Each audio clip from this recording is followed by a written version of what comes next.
What is going on, John? ATL, Hey, family of SDH. We yeah. are back, baby. Yes, you are, and we got a bunch of game ones to get into, and we were doing the math this morning, and I think we ought to remind folks how you feel about the idea of the best of three. We were doing the math, best of three in the opening round, and then singles all the rest of the way. Only guarantees you a maximum of 33 games or 33 episodes in this television series called Major League Soccer for Apple TV. If you did home and away, if you did two legs, aggregate, all the way through to MLS Cup final, you would have 31 episodes of this television series. So you'd only have two that were different. You'd have two less if you went home and away, aggregate, as opposed to best of three and then singles. What have you thought about the best of three so far? Look, it's I've had mixed feelings about it. I still don't love it. It just doesn't feel natural to me. To be frank, I also think that it lessens the importance of game one. I get it, right? I mean, it should be important because now you go into game two with the possibility of sweeping the series, if we're going to use a baseball term here.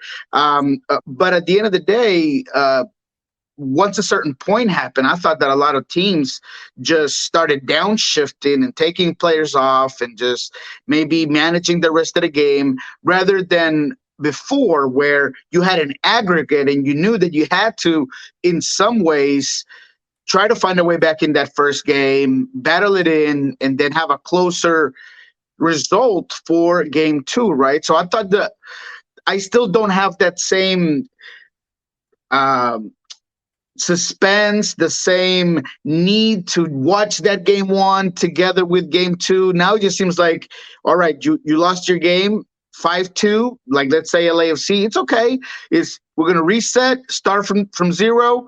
You're gonna be able to reshuffle your players, figure it out, try to get a winning game two, right?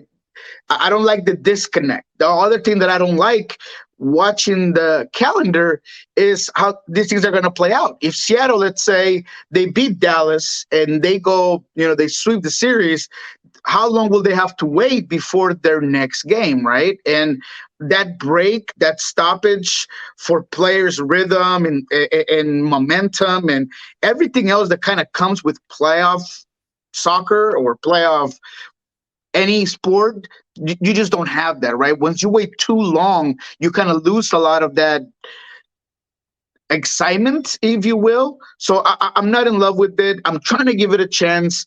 The positives are that we've seen a lot of open play. Teams have not been cagey or pragmatic. And even if they were being a little pragmatic, like Sporting Kansas City, they did it with a little bit of a twist and being able to push out their fullbacks and being able to counter teams and really provide some effort towards being an offensive squad. So that part's been good. Lots of goals, entertaining games, yes. But I think that the soccer component and the passion component do get damaged by this 3-game series. And right now, including the wild card plus ones, we only have the one result with a lower seed knocking off a top seed in these match day ones, where Sporting came in and took all caps to the woodshed in their first go round. Not necessarily a surprise that you have the dominance from all of the home teams here in match day one. No, absolutely not. One, because the home teams, yes, the home field advantage is important. But if you look at a lot of these games as well, especially in the West, a lot of the home teams, what are the heavy favorites? A lot of these home teams uh, had the better closing of the MLS season. If you go to the East, same thing. So yeah, no surprises, not just because of the home component, but because of the fact that a lot of these teams were in very good form. When it comes to match day ones leading into match day twos, what team that won in match day one concerns you the most in match day 2? I guess what I'm asking is, how many of these series do you anticipate going to a match day 3 when we come out the other side and we talk about it again next week? There's quite a few, because I do think that a lot of the score results were a little bit circumstantial. So a lot of them. And let's start with the big rivalry between St. Louis City and Sporting Kansas City. I stuck with St. Louis City when it came to my analysis and who I was going to take in this series. And I do believe that although it's going to be in blue hell, or sorry, HE double hockey stick. No, you're good, brother. That's a word that doesn't get us the explicit rating. You're good. All right. Well, that I think that even though it's over there, I think Cornell is a coach that is extremely smart. I think he's going to shuffle things a little bit. His approach might be different. I thought Joe Klaus was a little bit too far away from goal. They did not seem as connected when it came to transition. I think in this one, regardless of the big push of that first game and how the team might feel like they have a huge chip on their shoulder, I think St. Louis could really do some things to get back at Sporting Kansas City and make it a series of 3, kind of flip the script on them, put the pressure on that squad. They're the ones that have to close it out. They're the ones that are going to have to come and, take it from us, because they're at home, and use that to their advantage. Maybe take the air of that stadium by pushing back, letting the clock be their friend, and then all of a sudden just attack on the counterattack. Even Red Bulls, FC Cincinnati, I thought Red Bulls had several chances early in the game to change the game. They just don't have that quality. Luquinhas had a couple of looks. Manuel had a couple of looks. I thought that at one point of the game, had they scored one of those and been able to go back to play the way Red Bulls do, they could have managed that game. Now, they made too many mistakes, too many easy goals for a team like Cincinnati. But I thought that they had the right idea. They came to play. They came to fight. They made it difficult. So I even think that game can go a 3-game series. And LAFC, that game is very odd. First 45 minutes is back and forth, and it's even as it can be. 2-2. LAFC was doing their thing with Buanga, getting out wide, being quick. Vancouver, on the other hand, with Kuba's back, I thought they controlled the midfield very well, and they were able to get forward. They utilized set pieces. I love what Drubgol was doing, same as White. So I thought it was a pretty even game. Then in the second half, one thing leads to another. You get a couple of unusual mistakes on set pieces by Vancouver, and LAFC, a team that had not been very effective on set pieces, takes some of those chances, is able to get ahead in the score, and then game over. But I think in Vancouver, with this new format that allows you to just reset and not worry about what happened in game 1, I think Vancouver can win game 2 and put a little bit of pressure on LAFC for that last game. Is Dallas done with Velasco out? Yeah, I think Dallas was done even with Velasco. No offense to Velasco or Dallas. That's a huge blow. And interestingly enough, when Velasco went out, I actually thought that the midfield was able to pressure better. A lot of the mistakes that resulted in a couple of Jesus Ferreira's chances in front of goal came in after Velasco left. Not because Velasco wasn't doing certain things, but I think Pamako, being more of a box-to-box midfielder or a guy that might need to give you a little bit more of that effort and push and runs rather than a guy like Velasco that's more of a creative player. I thought they put Seattle in some difficult positions. So the real problem with Dallas, yes, of course, losing a guy like Velasco, that's a game changer and someone that can amplify what you do offensively, is a problem. But the biggest problem with this team was just coming into the season and the way they finished the tournament, they're just not consistent and they have no fight. And that midfield, a lot of times, doesn't have a player that's a real disruptor, and they allow the other teams to just carry the ball with a lot of ease.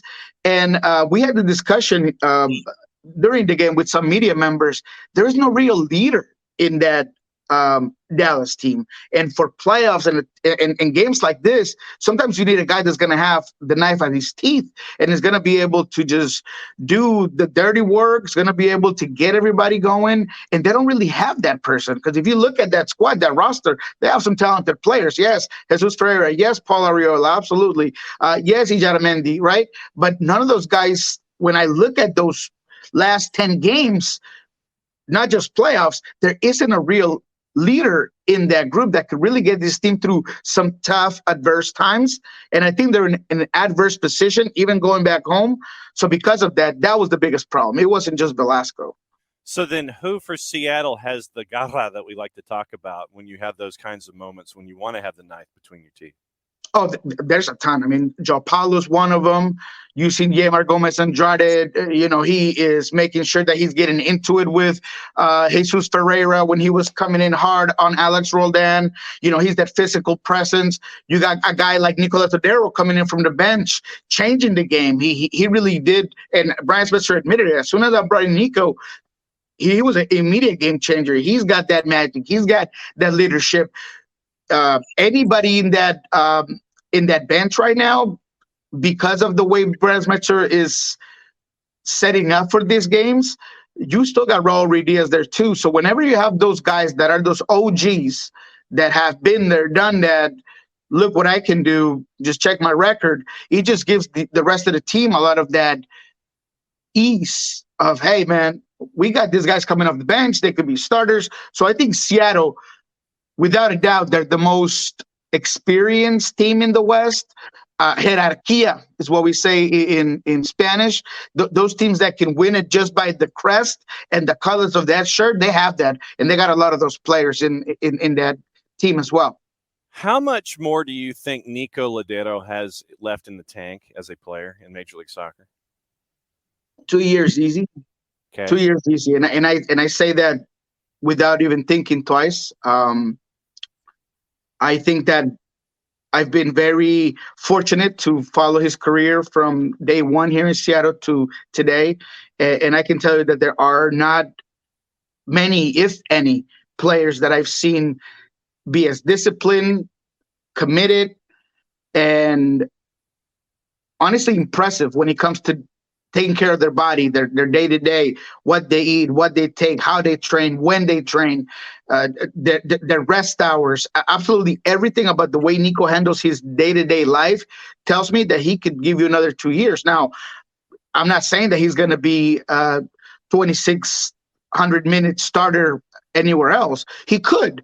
Obviously, there's been time goes by and Father Time's undefeated, so he's lost a step from Niko from 2016, but I think that under a specific system, he can be extremely effective.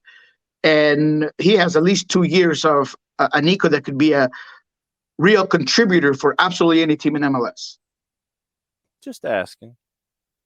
As I rub as I rub my chin. Yeah, well, Gonzalo knows him well,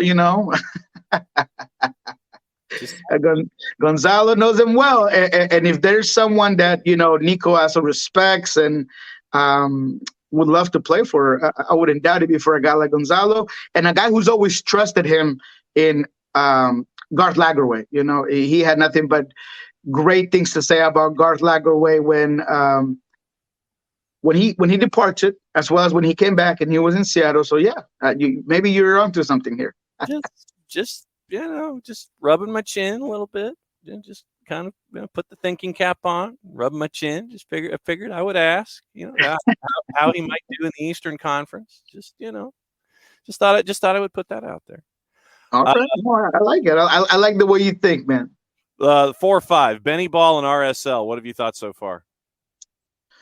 Hey, that's one of the games that I wanted to watch, right? Houston is the Columbus of the West, right? I mean, they're the team that you need to watch, that you want to watch. That they're fun, they're free, they're fast and furious. I mean, it's really a squad that's been dominant as well. This game, 2-1 scoreline, you might think it was close. It really wasn't in terms of possession, in terms of creating moments, goal expectations. winning duels. I thought Hector Herrera had a fantastic performance. He's, as I said, a guy that's taking this leadership role to a whole new level, and he's playing as good as I've seen him play in Atletico Madrid, as good as I've seen him play for El Tri, and that's really made a difference. That also has to do with those surrounding him in that midfield. I've said that you do win games in the midfield. People are like, no, you win games in the final third. So look, you can't win games if you don't control the game, and you control it with the midfield. Whenever you got Arthur, Herrera, and a guy like Coco Carrasquilla in the midfield, you have a lot of control. You have a guy that, like Arthur, that he's gonna disrupt, he's gonna defend, he's gonna take care of business in the back, give you a lot of freedom. You got a guy like Hector Herrera that's gonna be box to box, that's gonna be touching absolutely every ball that Houston had in connections. I heard he had over 140 passes in that game. I mean, he was just unbelievable. His spacing, his movement, and then the ability to just finish in front of goal, being that guy that comes in a late run into the box and is able to get that ball from Coco Carrasquilla, control it, put it away. That tells me quality. That tells me a lot of things about this Houston team. The game went as I expected it. I even thought I maybe gave you a little bit more than I kind of expected for this team. But regardless of, I do believe that Houston will close it in the second game. All right, so let's go to the East and take a peek at what you're seeing there. Obviously, you know which one I'm going to talk about last. But let's get into Orlando and Nashville. And, I could do this segment as Gary Smith, asking you the questions in my Gary Smith voice. But, you look at – I mean, it would be the most Orlando thing if Oscar gets – if some reason they don't make it through this opening round. Oscar's out of contract at the end of the year. Some of the front office guys are out of the contract at the end of the year, and they let Oscar go. If they lose this first round match, I could see that happening. I don't see it happening because of how they've clamped down on Hani Mukhtar, and Sam Surridge apparently wants to send the ball into the concession stand from short range as opposed to being clinical and putting it in the back of the net. Yeah, I'm totally with you. Another thing I would add is how comfortable they look just holding the ball and possessing it and telling Nashville, we're in no hurry to get where we need to get. We're going to move this ball side to side. We have a great midfield. We got guys that are ready to push out wide. We got speed with Angulo on one side. We got creativity with Facundo Torres in the other. So we're just comfortable with the ball. And they made Nashville have to stretch out a little bit just to go and get the ball. I thought that for the most part, Nashville was also good defensively, but you cannot be that naive and allow Wilber Cartagena to just walk into the front of the 18 and just take a shot.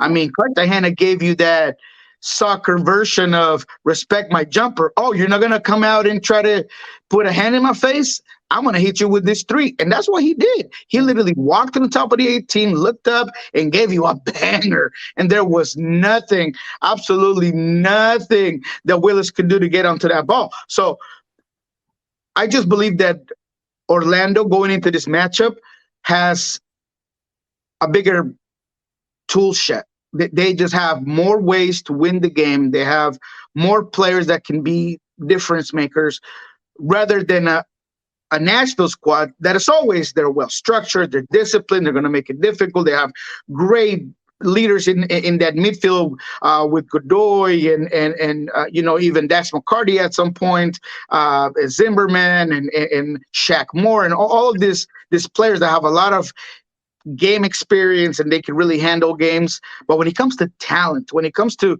being able to change the game at a moment, this Orlando team just has too much talent. New England and Philly, and by all accounts, Clint P.A. has said that Carlos Gil is fine. After the nasty knock that he was given, I'm not going to say took, it was given by Philly, and no card, no nothing on the injury to Carlos Gil. And players basically, and Jason talked about it yesterday. Jason said it reminded him of the the All Valley tournament in the Karate Kid movie, where the Cobra Kai are cheering when Johnny Lawrence is taking out Daniel LaRusso. I mean, literally, you got the Cobra Kai SC. Here we go. You may as well call Philadelphia Cobra Kai SC for everything that they're doing. They injure Carlos Heel. He leaves. Philly gets match 1. What do you think about match 2 with the Revs and Cobra Kai? Sweep the leg, huh? I think that you expect this from the Union, right? Especially in the game where, if you're talking about talented players, especially in the final third, New England has the better players in that end, right? They got guys like Hill, like Chancalite has been amazing. Gustavo Bo kind of feels like he's playing for a contract elsewhere, or whoever's watching this game. So he's been really good. But at the end of the day, it all goes back to having a team that believes the structure, that has been there, done that, some of that dark magic, some of those things that you do to bring a game on your side. So because of that, I think the Union will take this series. Now, the Revolution showed me a lot of things when it came to this one. I think before that PK that VAR takes, New England was really pushing, and they were finding spaces, and they were driving the ball. I thought their movements in the final third found space behind Martinez. That's another guy that I feel like he's maybe lost a step. So with that said, and also Damian Lowe can be a liability. I think New England knew it, and they were right at that side between Harold and Lowe. They wanted to attack that end. They wanted to go with Chancalay. So I think that they could do some of these things here in the second game and make it a 3-game series. Then it could be anybody's game. But if I really had to make a choice, the Union, because of that foundation that has been so strong for the last decade, and a team that knows each other very well, and a midfield that I think has more ability to control this game, they're going to end up winning it. I'm just not – it's not that I'm not a fan. I just don't think that midfield for the New England Revolution with Kay and with Polster is built for a 3-game series. And that's the reason why I think the Union, despite their Cobra Kai ways, I think that they will end up taking this series. All right, let's wrap up with the last one. And it ended up last night, match week 1, or match days 1, however you want to phrase it, with Atlanta and Columbus. Atlanta, you got to see how much Thiago Almada means to this group, and it came down to individual moments where you can't get beat in transition, and Cucho goes short side, makes it 1-0. Then you end up with a penalty in the box. He converts it. It's 2-0. You're out the door. But once again, we always remind folks the way that this current playoff structure is, it's a best of 3. You take that one, you wipe it away. You come back Tuesday night here in Atlanta for game number 2. What do you think about Atlanta and crew? I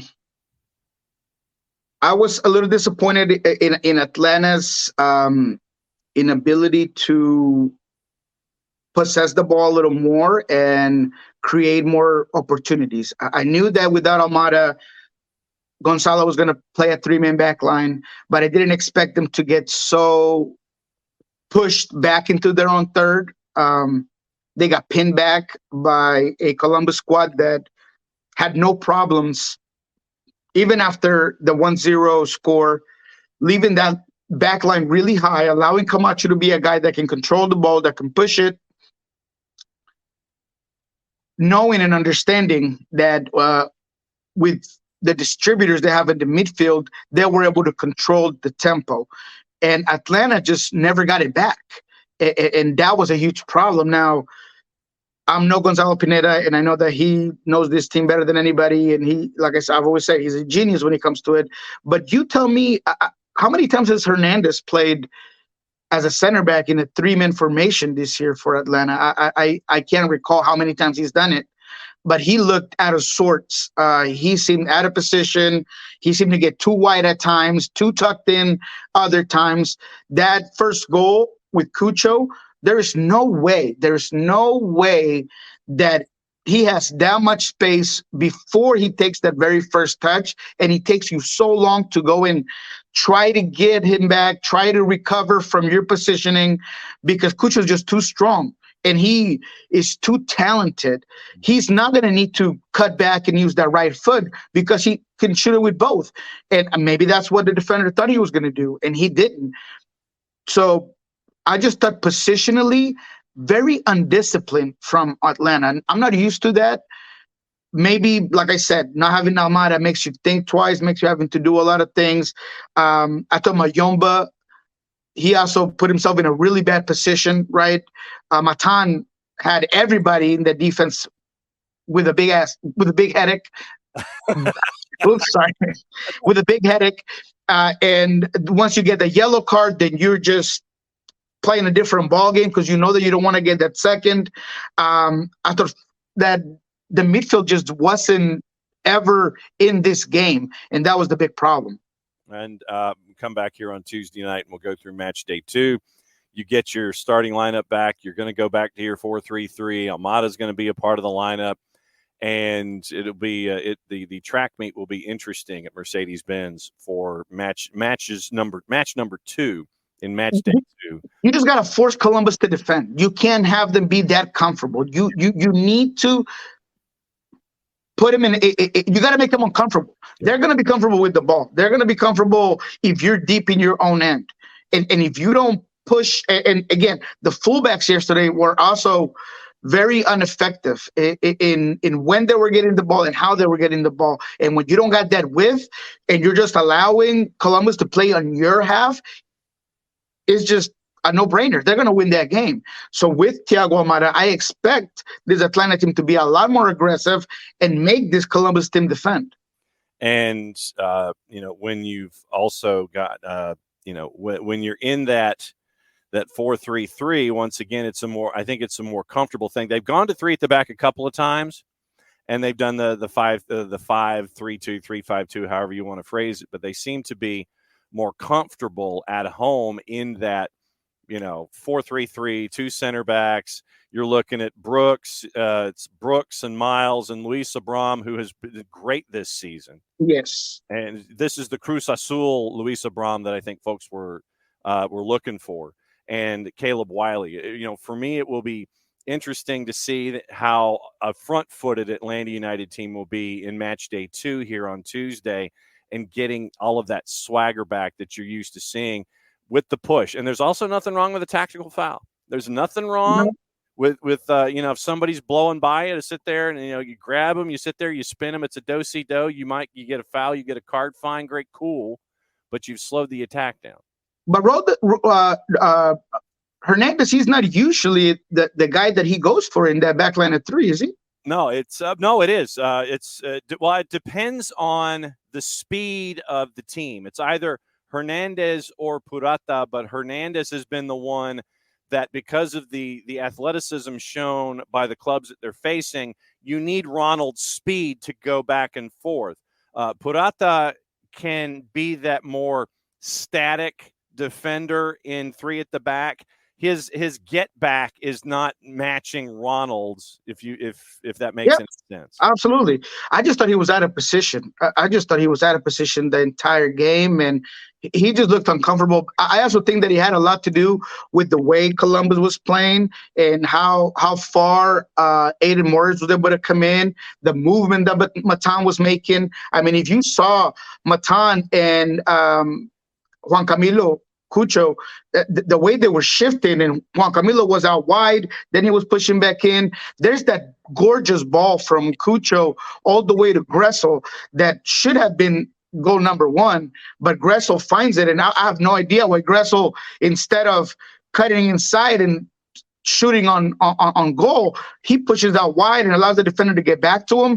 Wiley took Julian Gressel's lunch money. Go ahead. No, Gressel allowed him to get there. Gressel should have shot it or gone right on goal, but he pushes out wide. I thought that was a mistake on Gressel, but that movement, that ability from a guy like Cucho, and that's what I'm not kidding you. Cucho Hernandez is the most talented forward in MLS. No one could make those sort of passes and still be that type of killer in front of goal and be able to move all around that front side. I mean, he's just so good. But I think that was the difficulties that Atlanta had, was just positioning. Also credit to Columbus because of the movement they had. All right. So what's going on at Pulso Sports in the soccer bar, my friend? All right. Well, we'll be right back here in about 40 minutes. And Soccer Bar, we're going to be talking about a lot of this. We obviously have voices from all around the league. We're going to be talking to quite a few players from this game one, this series of playoffs that I got to tell you, a lot of the Latino players are not very comfortable or happy with. They're trying to figure it out. We will also talk about Alan Velasco, what's going to happen. There's a media availability, I think, in a couple of hours. So it's going to be interesting what happens with Velasco and how things kind of play out for Dallas. But we'll talk about Dallas. We'll talk about Seattle. We'll talk about Houston. Can St. Louis come back and make this a 3-game series in Blue Hell? So it's going to be interesting when it comes to Pulso Sports. We talked to Brand Smetzer this week about how he handled everything. He didn't really pay too much attention to what Niko Steves was complaining about the PK, about where Alex Roldan kind of threw in the ball. He kind of thought that was a game-changing moment, and it was. But I thought that the PK's there. I think his team kind of fell asleep on that throw-in, regardless of where Alex Roldan throws that ball in. So it was interesting to see Brian kind of respond to those comments. So if you want to check that out, check Pulso Sports. All right. So finish your second cup of coffee, get your breakfast, and get ready for the Soccer Bar coming up top of the hour. As always, my friend, it's great to catch up with you on your Thursdays. We'll catch up with you after match days 2. We'll do it again next week. All right, my friend. Thank you.